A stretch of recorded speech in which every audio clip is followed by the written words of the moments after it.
and Africa have an important role in global food security to ensure that we all have enough to eat in future, especially amid the rapid rise in the global population rate. Now, while both countries are abundant in natural food resources, food insecurity has been a major issue and made worse by the COVID-19 pandemic, as everyone is aware at this stage. However, numerous opportunities do exist for collaboration between India and Africa in food, processing and as well agriculture. So this panel will explore those opportunities and the kind of seeds that need to be planted today to reap a more nutritious rate of economic growth, with fewer people going to bed unfed or underfed tomorrow. Before we get into it, let me introduce you to the panelists.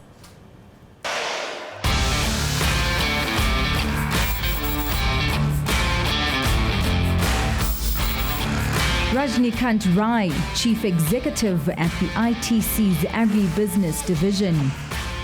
Dr. Langa Simela, Business Development Manager at APSA Agribusiness.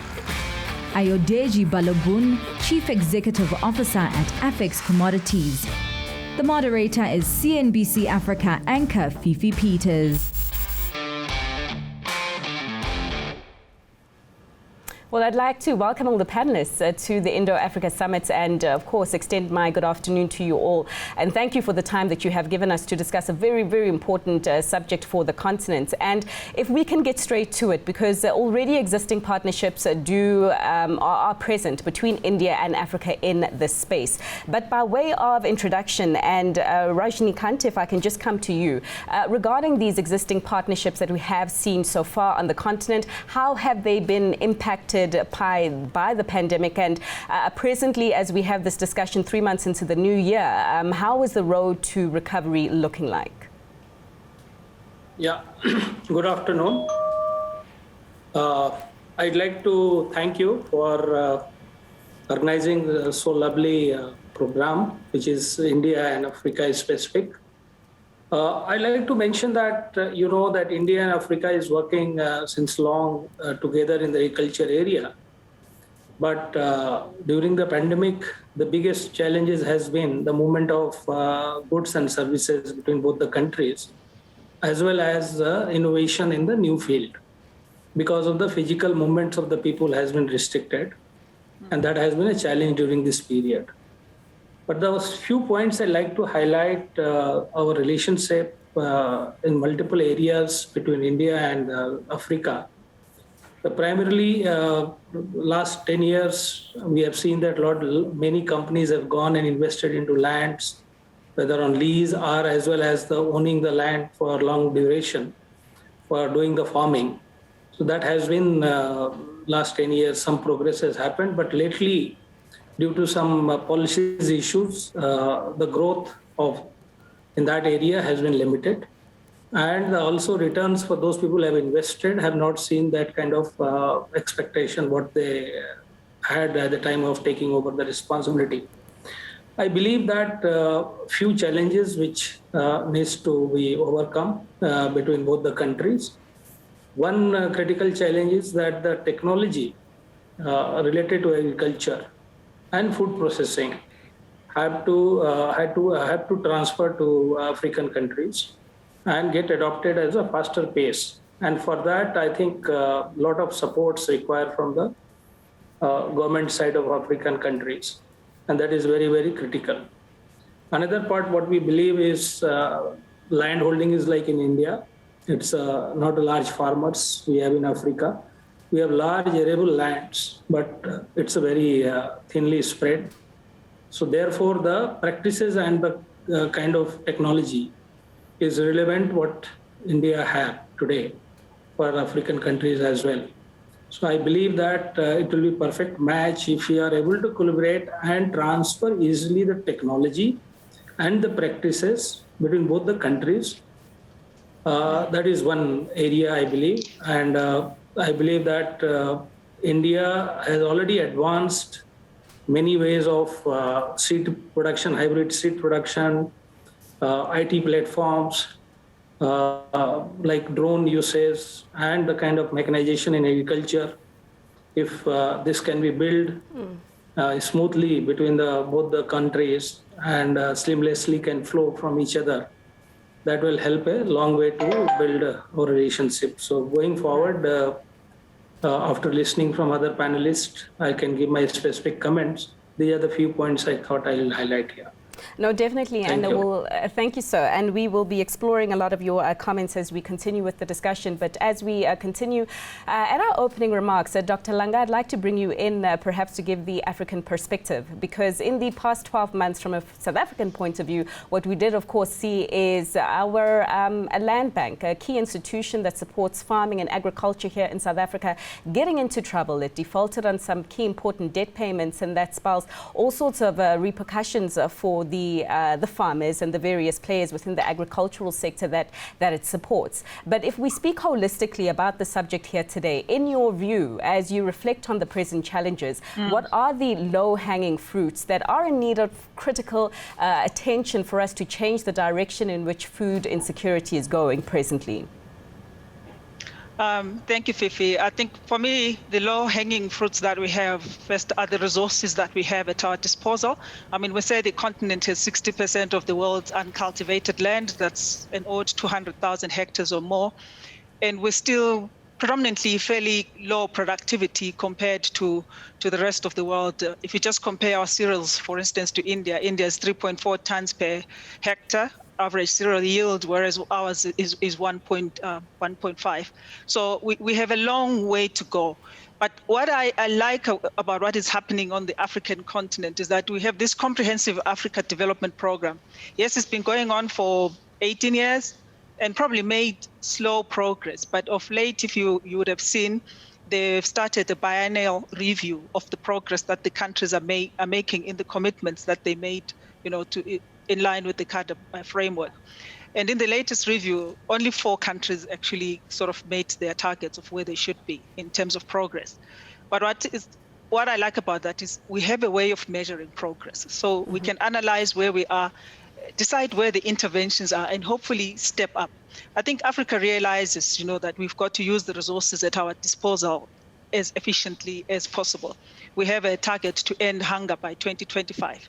And that's 3 years down the line. So we have to step up progress, do the investments that we talk about into agriculture, into agricultural technologies, improve rural infrastructure and trade, and up our production and productivity so that we meet our targets. I feel that there is a really greater sense of commitment to those targets, perhaps than we had before.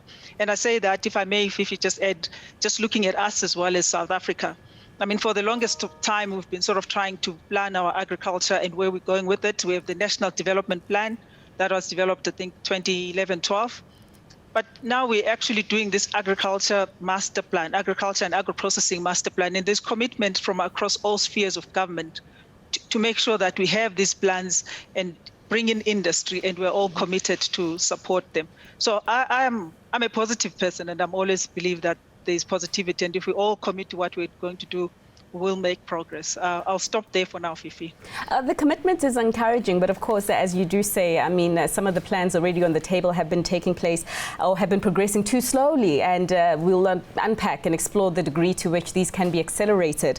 But if I bring my last speaker, Ayodeji, into this, and if you can just also paint a bit of color from a commodities perspective, because what we have seen is an increase in many commodity prices over the past year for all sorts of reasons. And I'm just wondering to what degree this is beneficial, perhaps for the farmer, maybe not so much for us consumers who have to pay higher prices for food, but to what degree are you finding it beneficial for the farmer in playing a bigger role in the food security value chain, and perhaps also helping to offset some of the other input costs to farming that have been increasing, and therefore further down the line, not having to pass the much higher costs onto the consumer? Thank you very much, Fifi. It's an interesting point, but I think, just as a student of economics, inflation is not good for anybody in the long run. It erodes wealth in the long run. So whether the farmer or the consumer, is just not where we. But it's understandable that we're in that point where we need a tension between, do we solve for growth or do we solve for inflation. And I think most African continents most parts of the world actually are on an expansionary stance from a monetary standpoint, where they would rather finance growth and get out of recessions where they do have recessions at the expense of inflation. Now, yes, that's had some very good short-term effects on farmers. In Nigeria, farmers' income from an average commodity this year has been as higher than last year's income, about 60%, which is good for their income and their capacity. But if you also look at it and look at global fertilizer prices in the last 2-3 months also, they've also gone up by 25 to 30%, just by the sort of resets in the supply chains coming after COVID. So it is a bit of a complicated scenario where you have production prices also going up, consumption prices also going up, and then inflation going up at the food basket being the driver of inflation growth. Mm-hmm. So if we had to chart our way and plan our way post the disruptions of COVID-19, how should we be going about doing it? Rajnikant, you mentioned the all-important issue of technology in your opening remarks, and the degree to which this can help us leapfrog or perhaps close the gap in terms of our developmental challenges. But how do you see the synergies between the Indian and governments here in Africa in exploring those technologies to help us capacitate both agricultural sectors? Yeah, I think as rightly mentioned, the last 1 year, actually, the inflation has been the concern for the many countries, including India, for the food basket. And India, actually, lately it has started going up. Otherwise, it was been reasonably below 5% kind of inflation in the country, which has been the last 4-5 years has been within 3 to 5% kind of range, which was very well accepted. But that has come at the cost of kind of development, GDP growth, because the challenges was that the farmers were not realizing the better price because of the low inflation as well as the plenty production. Now India is a surplus country as far as the food is concerned. We have almost all cereals, vegetables, milk. You name the products which goes into the food basket, India have a surplus today. The challenge of India is how to consume this surplus. If you are going to distribute cheaper or free to the poor families, then the farmer will suffer in long run, because overall price is very, very low. Our realization is going to be low because there is a large population is getting fed almost at a discounted price of the free cost. So I think between Africa and India, there can be a joint working group of food processing and production planning, where both the countries can work together considering the total demand as Africa and India of a food basket, and considering both type of farmers having the same kind of challenges, whether it is investment capacity or the land holding. So technology can perfectly fit into both of us, whatever we develop. The joint research group can be built, who can develop the specific variety and seeds, and the technology which can be used in India can be easily replicated in Africa, whether it's in irrigation or whether it's the farming practices, whether it is the farming technology. So I think there is a lot can be done between both of us, both the African countries and India. But one thing we need to definitely work together is kind of the food consumption basket we can see together as a two continent, basically I can say that way, and see that what kind of food surplus in one part of the country and another part deficit, how we can balance it out and build a value chain which will be very cost effective. Today in Africa, supply chain cost is very, very high, even higher than India. India itself is higher than the world, other European countries. But Africa is also almost 20% much higher than the India. So I think we need to work together for production planning, consumption strategy, processing plan, as well as technology implementation. Also, a lot of new innovation happening in food processing as well as agriculture area.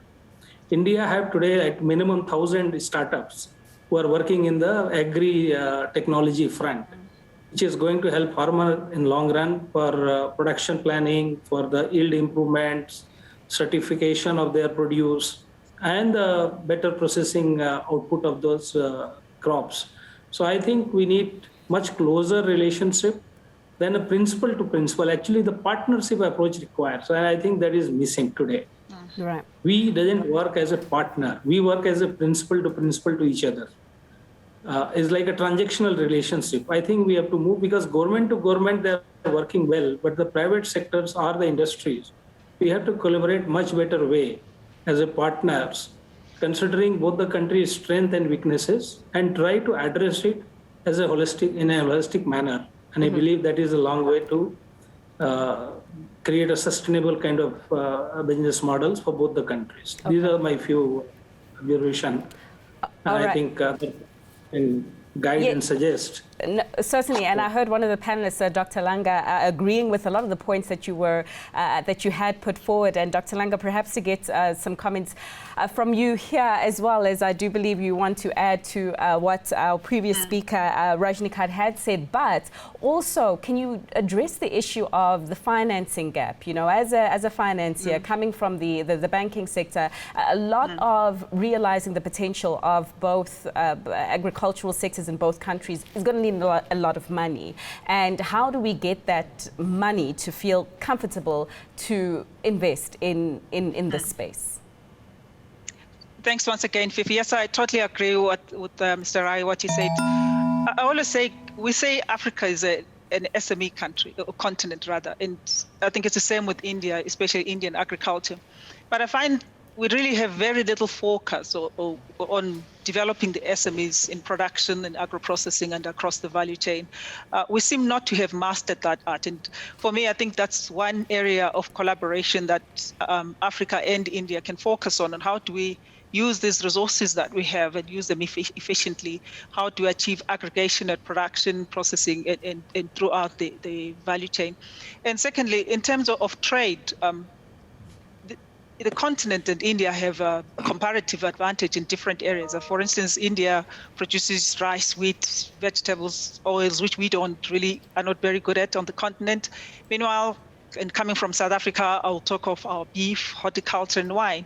So I think we should have trade agreements that allow us to trade with products that we have comparative advantage on. And then coming to financing, the biggest problem, of course, is the risk sharing that happens in that space. It's been alluded to.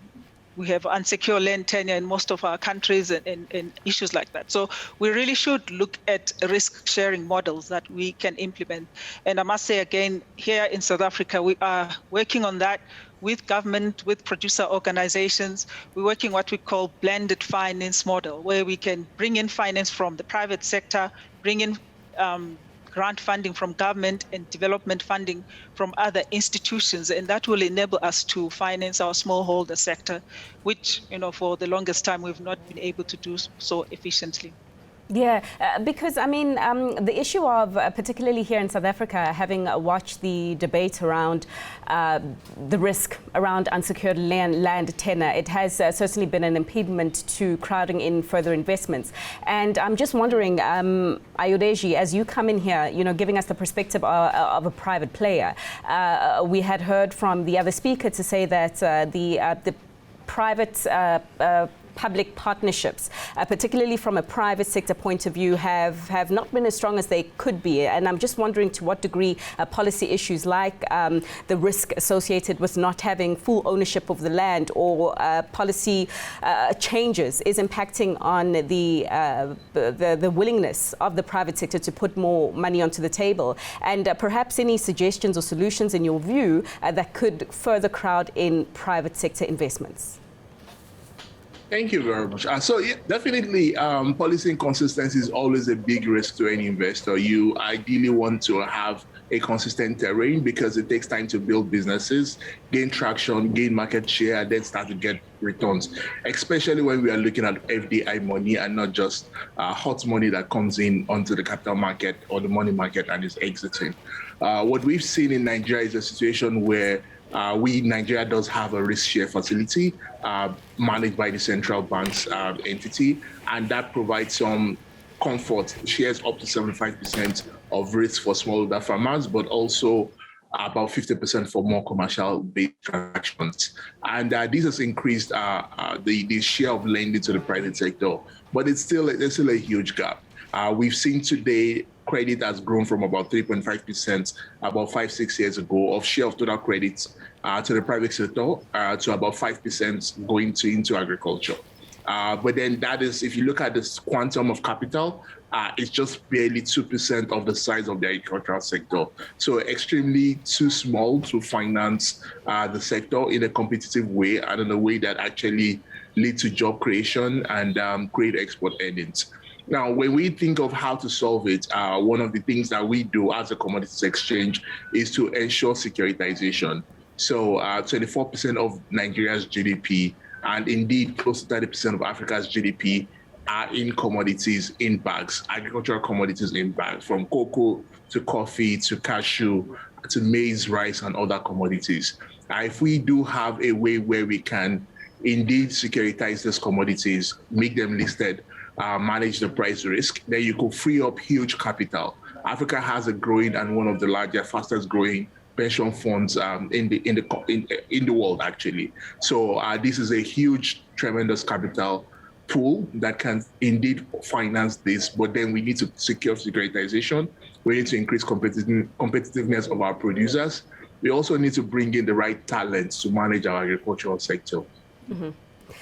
Thank you. And so far, the panel has been very generous in sharing the insights and solutions into exactly how we can improve the areas of agriculture and food processing between India and Africa. And we've spoken quite a bit about the role that technology can play in ramping up the quality of production, the quantity of production, the credit gap. We've spoken about the things that need to happen to ensure that more financing can potentially be released, and one of them, of course, being the securitization of land, and also the importance of increasing competitiveness. But I believe that right now the focus has actually largely been on COVID-19 as a result of me steering the conversation in that way. But there are other impediments in the agricultural space that we both face, by way of climate change, for instance, by way of an issue regarding pests. In many African countries now, there's the issue around locusts as well as the issue of conflict in many areas that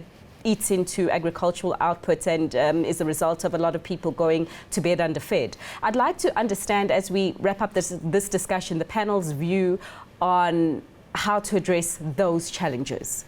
What can be done? And once again, Ranjini Khat, if you can lead us there. Yeah. So you'd like to share some examples from Indian context point of view when you were talking about the sustainability in agriculture sector. Primary environmental issues are becoming more and more challenging, and it is going to affect maximum agriculture first and then other thing later. So what we believe is that sustainable agriculture practices is going to be long-term sustainable way of delivering value to the agriculture sector and therefore farmers. And if you have a smaller land holding and the challenge what you have a yield today in the African kind of scenario, I think one strategic intent should be there in the African market to grow organically certified products or kind of integrated pest management kind of products, which is going to be better value realization and very sustainable approach for the long-term agriculture. Because it's small farming, it can be monitored, it can be controlled by individual farmers, and it can actually have a very region-specific, unique proposition as far as European market and US market is concerned. Africa is closer to that market, and that can, if build the whole agriculture ecosystem, which is an organic platform and best practices related to pesticide management, avoiding child labors, this kind of scenario, certification, whether it's for rainforest certification. I think these are the area which is going to give much better boost to the African agriculture, because becoming a global competitive as far as the productivity is concerned, it will take time, as because of there's a lot of resources challenge in the African country. Therefore, they have to find out the low cost, high value production planning, whether it is a coffee or cocoa or even grain or any other cereals. and this market is growing. And also horticulture crop is going to be the future for African kind of countries, where there is if you do the plantation, and after 4-5 years you start getting fruits, and it can be longer time without further investments. And in India, I think if the government to government negotiation can happen, India can provide a lot of fruits and vegetable variety which is high yielding and high density crop and early fruiting crops. So I think some kind of best practices in agriculture and change in the kind of cropping pattern that will help long way. So these are a few suggestions I like to leave on the table. All right. I don't have as much idea as the people there have, but this is what we are practicing in India also. And slowly we are moving towards sustainable agriculture. Ranjikant, I feel like you're that kind of mother who dishes you with so much food on your plate and says that, no, I haven't dished you with too much. You can eat it all up, because you've given us a whole lot of solutions and a whole lot of ideas, and we thank you for that. Dr. Langa, just your input here in addressing just the entire challenges affecting the value system. I mean, the kind of products, perhaps from a financier point of view, that can address the issues around climate change, adaptation and mitigation, for instance, and also the issues around the pest controls, the kind of the products, perhaps insurance products, that can be availed to the sector at a cost that is affordable. Thanks again, Fifi. I think for me, climate change is real. I was looking it up, and they say we have a prediction that yields will decline by 50% by 2050 if we don't do anything about it. But being in South Africa, what I've realized that in response to climate change, really it's increases in efficiency that enables producers to be able to be resilient to climate change. So if you look at South Africa as a whole, we're a very low rainfall country, averaging less than 500 milliliters per annum. But our average maize yields are 5 tons per hectare or more, and the rest of the continent is 2 tons or so. So, and a lot of it is to do with efficiencies in agriculture, efficiency in use of land, in use of water. So you find there's a practice of conservation tillage, which also then minimizes your use of fuel in that space. So basically, I think if we encourage use of efficiencies, then we'll also encourage climate smart production. And that's what we see, and those are the sort of things that we would also look for when we are financing agriculture enterprises. You know, how are they engaged with the latest technologies, basically to improve their efficiencies. In terms of pests, my take in pests and diseases, I think, is that I hope we learned a lot from response to COVID-19, because I think most of our challenge really in the continent has been the pace of response. So we need to up our responses to pests and diseases and control them before they do a lot of damage. So that's the pests. I mean, that's things like your locust, your fall armyworm. We need to step in there timely and control them before they do a lot of damage. And that's why I say I think COVID-19 has really taught the world a lot in terms of responding to risks like that, like pests and diseases. Thank you. Thank you. And lastly, Ayo Deji, just your final inputs. I mean, we heard a statistic regarding the continents. I mean, 60% of the world's arable land, yet I believe we only contribute 10% to global outputs in the global agricultural food chain. So how do we reverse that? I mean, if you were leaving us with closing thoughts as to how to get the industry on course to reaping its potential, India and Africa, of course, what would it be? So for me, Africa must indeed be able to feed itself. And indeed, we do have the capacity to start to feed the rest of the world because of the endowed good land, available arable land, water availability, rainfall, and all the other things that we do have. 3 things that we feel like we need to focus on simultaneously. First is to ensure that we have the right talent. The average age of the farmers in agriculture in Nigeria in Africa is tending towards 60 years. That needs to drop by about half. We need to have more youth that are bringing in value, knowledge, and capital. The second is sustainable capital. We need to improve the allocation of capital and create an environment that brings in more private commercial capital. I think this is one of the things where the Green Revolution in India differs from the Green Revolution in Africa. Under 2 decades, India was able to move from a point of food insecurity to a point of food self-sufficiency. Africa is 10 years into it, but we've not seen the incremental per capita output in food as we should have seen. And I think that's because we've gone a path where we expect governments to fund the growth and the finance the sector, as opposed to creating an environment where private capital can drive that. The third is about just productivity. We need to bring science and technology. And I agree with Raj, that's where we could collaborate with India. A lot of the regions in India, we do share the same ecological zones with Africa. And you could have those, sharing knowledge and technology and seed varieties. Africa must feed itself.